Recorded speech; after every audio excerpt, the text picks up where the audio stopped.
actually was not going to tell you this at all. Okay. But I have been off track the last couple of days. And the reason why I wasn't going to tell you is just because, like, I feel like there's so much judgment. Like, I have been doing really good and still people are judging so hard. Alrighty, guys, welcome back to the channel. Thank you so much for clicking on today's video. Today we're going to be talking about Amberlynn Reid again. If you if you didn't watch the last video where we talked about Amberlynn, that was a video where she was talking about how she did a whole cheat day and she filmed it, and the whole reason that she did that was because she wanted to show people that she's been on her diet and these cheat days have been working really well. Well, this video is titled, that we're going to be talking about, is titled, I Made a Huge Mistake. Let's go to Walmart, Olive Garden, and the Casino Vlog.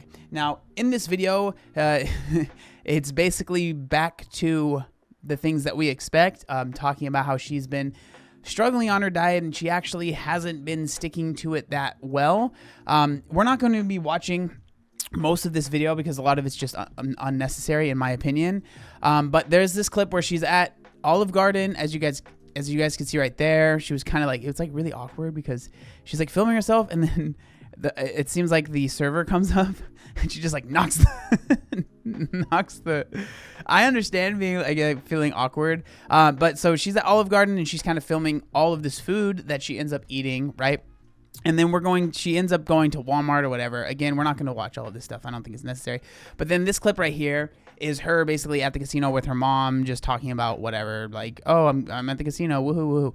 But then this clip later, a little bit later on in the video, she kind of talks about what's been going on with her diet, the things that are interesting to me at least, right? And so we're going to skip ahead to about 6 minutes and 10 seconds into this video, and we'll get into that. There's also a little bit of lore that will be pertinent to this part as well that we'll talk about too. Just won $64. Woo! Well, I actually was not going to tell you this at all. Okay. But I have been off track the last couple of days, and the reason why I wasn't going to tell you is just because, like, I feel like there's so much judgment. Like, I have been doing really good and still people are judging so hard.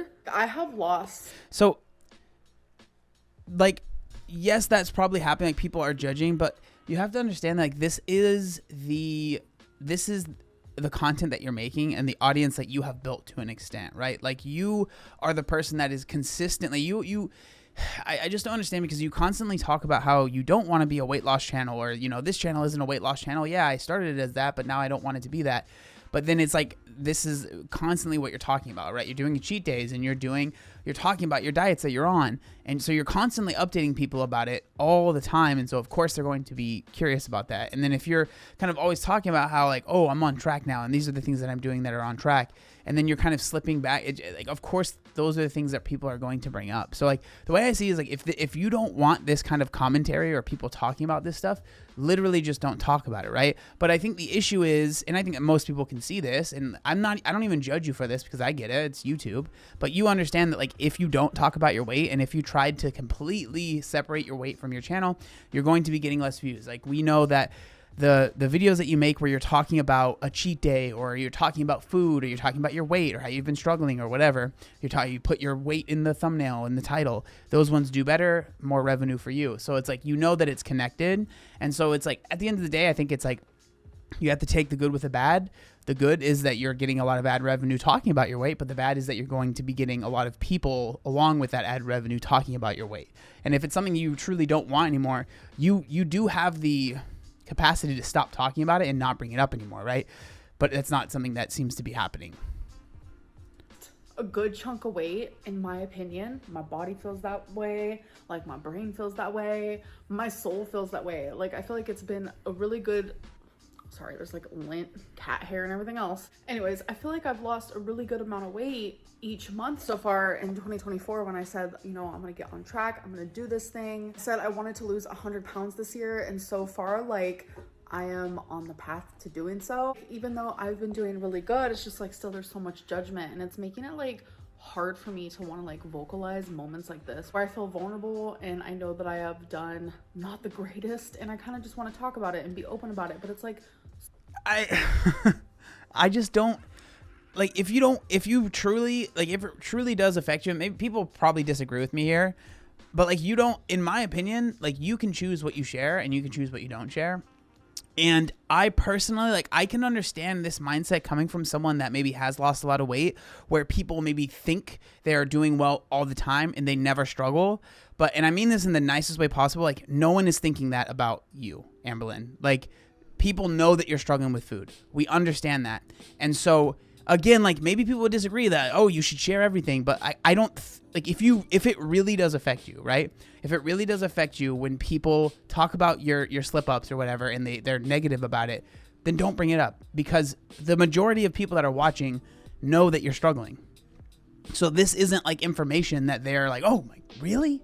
You're struggling with it? Like, why not just, like, think about those things and don't dwell on them, but you don't need to share it with the internet. That's my opinion. I'm sure people are going to disagree with me there, but that's how I feel. I just don't think it's necessary to share completely. So hard to do because there's backlash for me being human and making mistakes and not being perfect. As someone who has struggled with food for a majority of their life, I'm literally 33, like...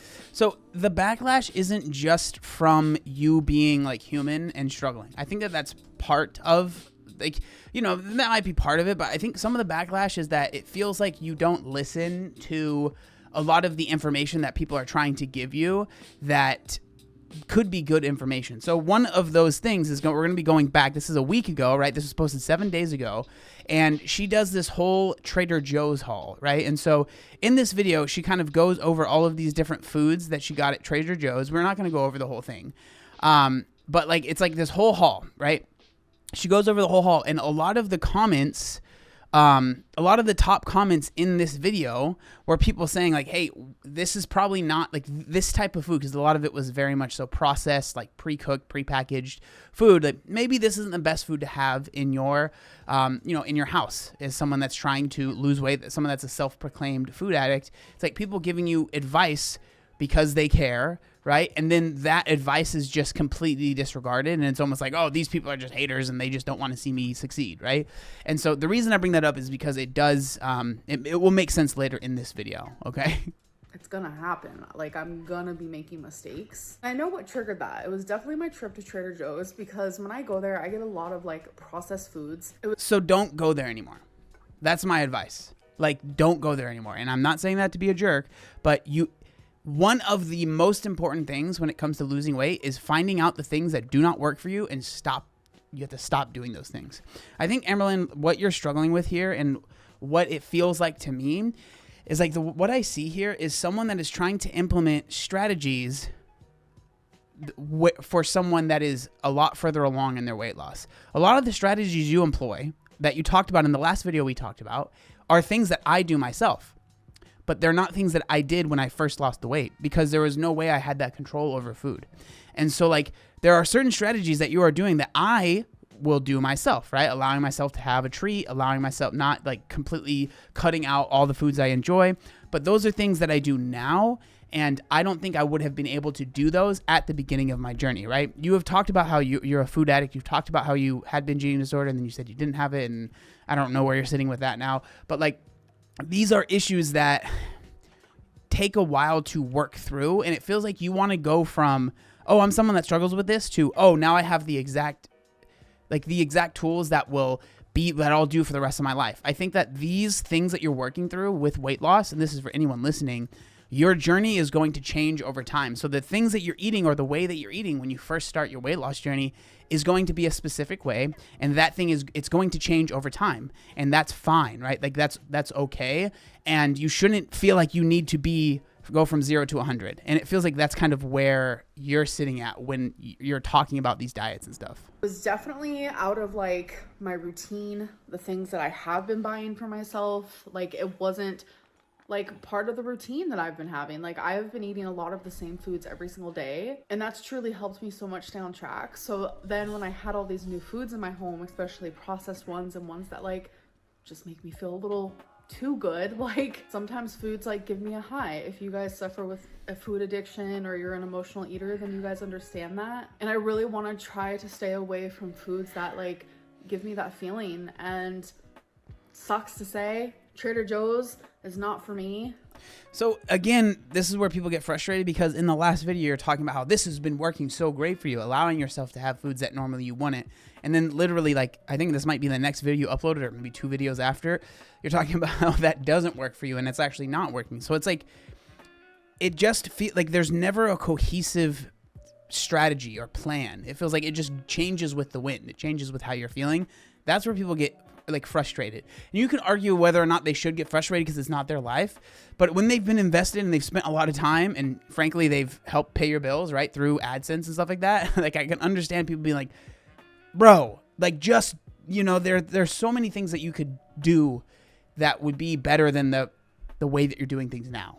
Or not for me currently. It's like, I just feel super swollen. I just have not been doing very good the last couple of days. It's like, I went to Olive Garden the other day with my mom, which is totally fine because I have been allowing myself to eat at restaurants. So, yeah, I mean, again, it's like, you're right with that. It's like, you say you went to Olive Garden and then it's like immediately, which is totally fine.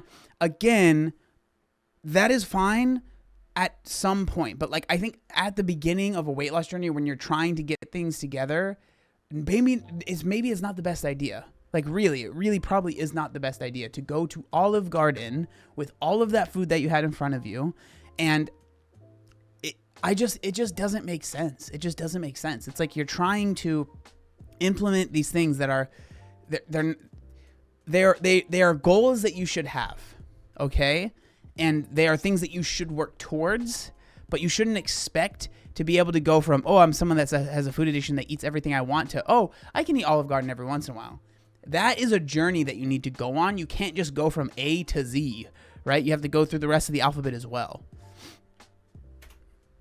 But during a day where I'm on track, I'm able to like fit that into my calories. I'm able to do really good. But the Olive Garden day was an off track day, and I tried.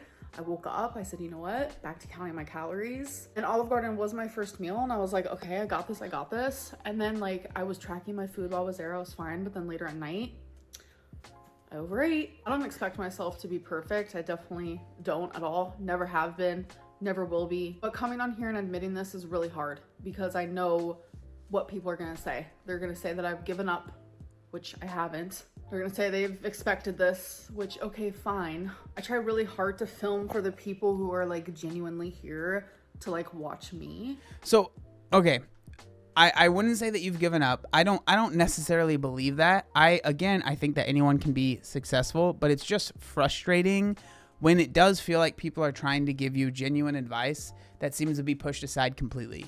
And then it's like, I struggle because like, you come on here and you're like, I'm taking accountability and I'm really frustrated with myself.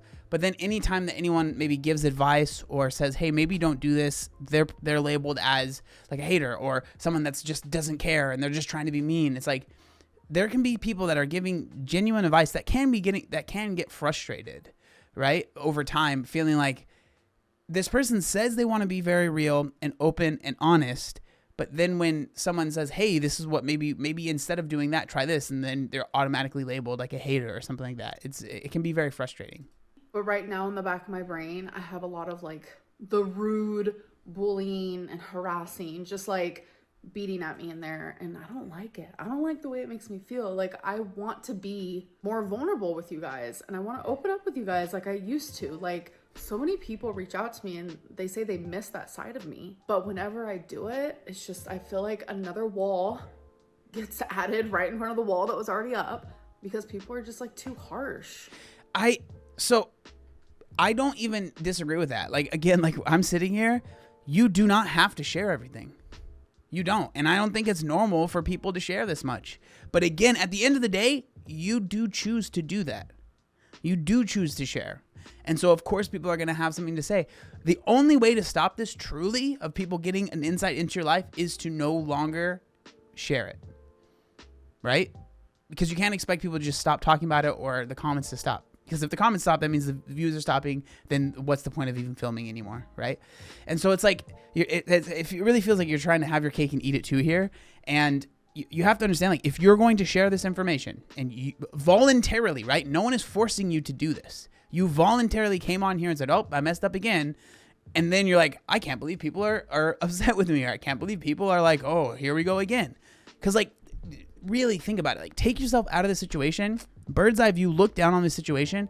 Think, I would be curious if someone maybe in my chat, if you guys could let me know in the comments, how many diets have been started and stopped on your YouTube channel, and how many, like, so of course people are going to feel like it's being crying wolf. You know, we've heard this a million times. They're not going to believe, and so it's like, if you don't want people to leave those comments, you do not have to share every single little update on every single thing that you're doing. This is a choice that you are making, right? That's really important to understand, because it could stop if you chose to stop sharing it. The good news is, though, I did go grocery shopping today at my normal grocery store. I got the normal foods that I have been eating, and I'm gonna start again tomorrow, back on my same old path here. And my goal was to stay below 2,000 calories, but like, also another part of me is like so mad at myself, where I'm like, I want to stay below 1,700 now. It's just like, that's like that's getting in like a problematic area. I would absolutely not recommend doing that low. I personally think that 2,000 is even too low. Like, you don't have to be that low, in my opinion. The size that you are, I think you could even go a little bit higher, and that would make it a little bit easier, in my opinion. But again, it's like, what's the point, right? What's the point? Because it feels like it's never listened to anyways. It's like me wanting to punish myself for having a couple or a few days of not counting calories. That's not okay. I have even been taught that by multiple weight loss doctors, or when I was going to the outpatient. Like, you are not supposed to punish yourself in that way. I agree. But like, my brain is telling me, well, you've done really bad, and you really want to lose these 100 pounds this year, and if you can do more by lowering your calories to 1,700. Like, it's just like this like thing in my brain. And like, these are things that like I would just normally would just jot down in my journal and very much focus in on there and not share this out loud. But I feel like I haven't really been that transparent in my current 2024 weight loss journey. I've kind of just been like, yeah, I'm on track, you guys. Like, here's the food I'm eating. This is how many calories I'm having. This is how much weight I lost. Da, da, da. But like, I kind of want to go like a little bit deeper, dig a little deeper, and people are going to hate me regardless. So it is what it is. Like, I just need to like just truly try my very hardest to like take out the trash and focus on the wonderful people who are watching me. And I love you guys so freaking much. You have no idea. So that's pretty much the video. And I mean, I feel like I've kind of given everything that I can say here. I don't know. Like, I think like for me, the overarching thing that I thought of when I first saw this video is it really feels, Amber, like if you're listening to this, which you're probably not, but like anyone that might be in a similar position, they feel like they've done a lot of diets and maybe they're trying these things that they've heard people say, understand that there are certain strategies that work eventually, but maybe aren't the best thing to implement right away. And so like with Amberlynn trying to have these like cheat meals where she's like allowing herself to have those things, that might be something that you work towards, but right at the start of your journey, if you're you feel like you're a self-diagnosed or a literal diagnosed, I don't know if that's an actual diagnosis, but like food addict where you really struggle, it might not be smart to have Oreos in your house, right? Or whatever it might be, whatever your vice might be. That might be something that you work towards later on. Or maybe you realize, hey, Oreos are something that I buy a few of at a time and I don't keep them around because I know I can't handle it, right? And I don't think that having that moment where you decide that that's the truth for you makes you have some sort of eating disorder or there's something wrong with you. It just means that those things, like, they're just a vice for you, and you have to put it on a leash and really be careful with it. That doesn't make you a bad person. That doesn't make you a failure. That doesn't mean you have an ED. I think it just means that you have a different kind of relationship with food than someone else might have. But we're getting off topic now. I would love to know what you guys think down in the comment section down below. Let me know. Thank you so much for watching, and I'll see you next time. Peace.